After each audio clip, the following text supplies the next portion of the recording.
warahmatullahi wabarakatuh. Hai, apa kabar? Semoga hari ini kabarnya baik, sehat, dan yang pastinya tetap semangat ya dalam belajar. Pembahasan kita hari ini yaitu tentang mata pelajaran Bahasa Indonesia kelas 8 tentang teks ulasan. Apa itu teks ulasan? Teks ulasan juga disebut teks review. Ulasan pada umumnya ditulis dalam bentuk artikel, sehingga teks ulasan dapat disebut artikel ulasan. Di lingkungan kita, karena ulasan biasanya dibuat terhadap buku, teks ulasan dinamakan ulasan buku, resensi buku, atau timbangan buku. Sesungguhnya, ulasan tidak harus dibuat terhadap buku, tetapi juga dapat dibuat untuk karya-karya lain seperti artikel, karya sastra, serta karya seni. Bahkan, ulasan dapat dibuat terhadap sebuah peristiwa, misalnya olahraga atau kegiatan sosial lainnya. Ulasan merupakan teks yang berfungsi untuk menimbang, menilai, dan mengajukan kritik terhadap karya atau peristiwa yang diulas tersebut. Yang pertama, kita akan bahas tentang pengertian teks ulasan. Teks ulasan adalah suatu teks yang berisi ulasan, penilaian, atau review terhadap suatu karya seperti film, drama, atau sebuah buku. Teks ulasan disebut juga dengan resensi. Ketika mengulas suatu karya, pengulas harus bersikap kritis agar hasil ulasannya dapat memberikan kontribusi bagi kemajuan karya tersebut. Ulasan juga dapat disebut review. Ulasan pada umumnya ditulis dalam bentuk artikel, sehingga teks ulasan juga disebut artikel ulasan. Selanjutnya yaitu tujuan teks ulasan. Teks ulasan memiliki beberapa tujuan, yaitu yang pertama, menunjukkan pandangan atau penilaian penulis resensi terhadap suatu karya. 2. Memberikan informasi kepada publik tentang kelayakan yang dimiliki suatu karya. 3. Membantu pembaca untuk mengetahui isi suatu karya. 4. Memberikan informasi kepada pembaca tentang kelebihan dan kekurangan karya yang diulas atau diresensi. 5. Mengetahui perbandingan karya tersebut dengan karya lain yang sejenis. 6. Memberikan informasi yang komprehensif tentang suatu karya. 7. Memberitahu dan mengajak pembaca untuk merenungkan, memikirkan, dan mendiskusikan masalah yang terdapat dalam suatu karya. 8. Memberikan pertimbangan pada pembaca apakah suatu karya tersebut pantas untuk dinikmati atau tidak. 9.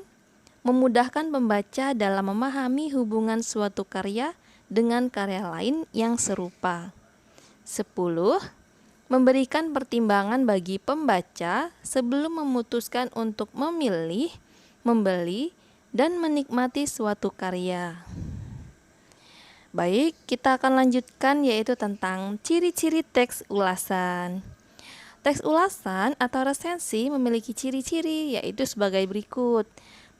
Yang pertama, strukturnya terdiri atas orientasi, tafsiran, evaluasi, dan rangkuman. Kedua, memuat informasi berdasarkan pandangan atau opini penulis mengenai suatu karya atau produk. Yang ketiga, opininya berdasarkan fakta yang diinterpretasikan. 4. Memiliki nama lain yaitu resensi. Kemudian kita akan bahas lagi mengenai struktur teks ulasan. Struktur teks ulasan merupakan susunan yang membangun sebuah teks ulasan sehingga menjadi suatu teks yang utuh. Struktur teks ulasan terdiri dari beberapa hal berikut. Yang pertama adalah orientasi. Orientasi merupakan bagian pertama yang menjelaskan tentang gambaran umum sebuah karya baik film, drama, maupun sebuah buku yang akan diulas. Bagian orientasi memberikan penjelasan kepada pembaca mengenai apa yang akan diulas. 2, yaitu tafsiran. Tafsiran merupakan bagian yang berisi penjelasan detail mengenai sebuah karya yang diulas. Misalnya berisi tentang bagian-bagian suatu karya, keunikan, keunggulan, kualitas, dan sebagainya. 3, evaluasi. Evaluasi merupakan bagian yang berisi pandangan dari pengulas mengenai hasil karya yang diulas. Evaluasi dilakukan setelah pengulas melakukan tafsiran secara cukup terhadap hasil karya tersebut. Pada bagian evaluasi ini, pengulas akan menyebutkan bagian yang bernilai atau kelebihan dari karya tersebut, ataupun bagian yang kurang bernilai atau kekurangan dari karya tersebut. Selanjutnya yaitu tentang rangkuman. Rangkuman merupakan bagian yang berisi kesimpulan dari ulasan terhadap suatu karya. Bagian ini juga memuat komentar penulis apakah hasil karya tersebut berkualitas atau tidak untuk ditonton atau dibaca. Selanjutnya kita akan bahas tentang jenis-jenis teks ulasan. Teks ulasan berdasarkan isinya dibagi menjadi beberapa jenis. Yang pertama, teks ulasan informatif, yaitu teks ulasan jenis ini berisi gambaran singkat, padat, dan umum suatu karya. Resensi jenis ini tidak menyampaikan isi karya secara menyeluruh, namun hanya memaparkan bagian yang penting saja dan menekankan pada kelebihan dan kekurangan karya tersebut. 2. Teks ulasan deskriptif. Resensi jenis ini berisi gambaran detail pada tiap bagian suatu karya. Teks ulasan ini biasanya dilakukan pada suatu karya fiksi untuk mendapat gambaran jelas tentang manfaat, pentingnya informasi, dan kekuatan argumentatif yang dituangkan penulis pada sebuah karya. 3. Teks ulasan kritis. Resensi jenis ini berisi ulasan suatu karya secara terperinci dengan mengacu pada metode atau pendekatan ilmu pengetahuan tertentu. Teks ulasan ditulis secara objektif dan kritis, bukan berdasarkan pandangan subjektif dari penulis resensi. Pembahasan selanjutnya yaitu mengenai kaidah kebahasaan teks ulasan. Teks ulasan yang baik harus disusun sesuai dengan struktur teks dan menggunakan kaidah kebahasaan, termasuk kaidah ejaan.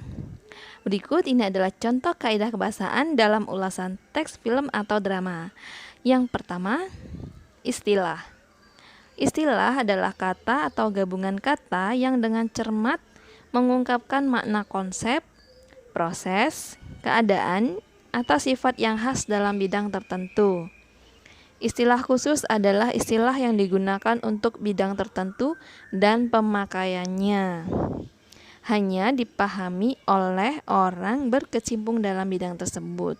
Contohnya, istilah umum yaitu film, ikan, bunga. Sedangkan istilah khusus yaitu komedi, gurame, mawar. Yang kedua, sinonim dan antonim. Sinonim adalah kata yang memiliki bentuk yang berbeda, tetapi memiliki arti pengertian yang sama atau mirip. 2. Antonim adalah kata yang artinya berlawanan satu dengan yang lain. Contohnya, besar atau kecil bukanlah jaminan barang itu berharga atau tidak. 3. Nomina. Nomina atau kata benda adalah kelas kata yang menyatakan nama dari seseorang, tempat, atau semua benda atau segala yang dibedakan. Kata benda dibagi menjadi dua jenis, yaitu kata benda konkret seperti meja, buku, dan bola, serta kata benda abstrak seperti pikiran dan angin. Nomina juga dibedakan menjadi dua, yakni nomina dasar dan nomina turunan. Yang keempat, verba atau kata kerja. Ada dua, yaitu verba aktif dan verba pasif. Verba aktif adalah verba yang subjeknya berperan sebagai pelaku atau menunjukkan tindakan atau perbuatan. Sedangkan verba pasif adalah verba yang subjeknya berperan sebagai penderita, sasaran tindakan atau hasil. Yang kelima, pronomina. Pronomina atau kata ganti adalah jenis kata yang menggantikan nomina atau frase nomina. Contohnya, yang pertama kata ganti orang seperti saudara, bapak, ibu, nyonya, tuan, dia. Yang kedua, kata ganti pemilik seperti ku, mu, nya. Kata ganti petunjuk seperti ini, itu. Kemudian kata ganti penghubung seperti yang. Kemudian yang kelima, kata ganti tak tentu, yaitu siapa, barang siapa, sesuatu, masing-masing, seperti itu. Yang keenam, konjungsi. Konjungsi adalah kata tugas atau kata penghubung yang berfungsi menghubungkan dua buah klausa, kalimat, atau paragraf. Yang ketujuh, preposisi. Preposisi adalah kata tugas yang berfungsi sebagai unsur pembentuk frasa preposisional. Contohnya, di, ke, dari, pada, daripada, dengan, secara, tanpa, dan bagi. Yang kedelapan yaitu artikel. Artikel adalah kata tugas yang membatasi makna jumlah nomina. Contohnya, si dan sang. 9. Kalimat simplek dan komplek. Kalimat simplek adalah kalimat yang memiliki suatu verba utama. Contohnya, sinetron Pangeran banyak digemari kaula muda. Sedangkan kalimat kompleks adalah kalimat yang memiliki dua verba utama atau lebih. Yang ke-10, menggunakan ungkapan perbandingan, persamaan atau perbedaan. Contohnya, daripada, sebagaimana, demikian halnya, berbeda dengan, seperti halnya, serupa dengan, dan sebagainya. Kemudian yang ke-11, menggunakan kata kerja material dan kata kerja relasional. Kata kerja material yaitu kata kerja yang menyatakan kegiatan fisik atau proses, misalnya makan, minum, membawa, berbicara, bertepuk tangan, dan lainnya.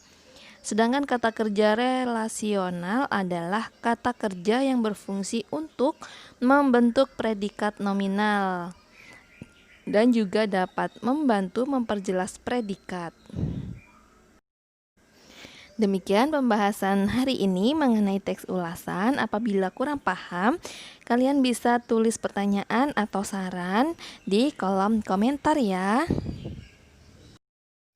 Demikianlah pembahasan kita hari ini, semoga bermanfaat. Dan buat kalian yang belum subscribe, silahkan subscribe dan tekan loncengnya supaya kalian mendapatkan notifikasi terbaru dari video saya. Terima kasih. Wassalamualaikum warahmatullahi wabarakatuh.